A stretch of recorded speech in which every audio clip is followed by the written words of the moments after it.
How to clear browsing data on Instagram mobile application. I will do this tutorial on my Android phone. You can always follow the same step or any device that Instagram support. Before we start this tutorial, please make sure that you hit that subscribe button. Okay, here we go. First off, just fire your Instagram application from your phone and then head to the bottom right button on your profile button.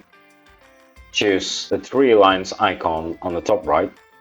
Okay, go to settings. You will be presented with a settings screen. Just go to your account and then from there head to browser settings. Okay, you will be shown your browsing data history. All you need to do if you want to clear it is just to click clear to the right of the browsing data title.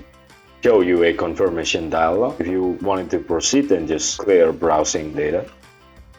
And that's pretty much it. Now your browsing history on Instagram should be clear. And that's how you clear your browsing data on Instagram mobile application. If you like this tutorial and you wanted to see more, please make sure that you subscribe, like and comment down to our channel. If you have any suggestions or any topics that you want us at Tech Tricks to cover, please do not hesitate also to put it on the comment section down below. And that's the whole tutorial. Cheers, I hope it helps. And until the next tutorial, YouTube, bye.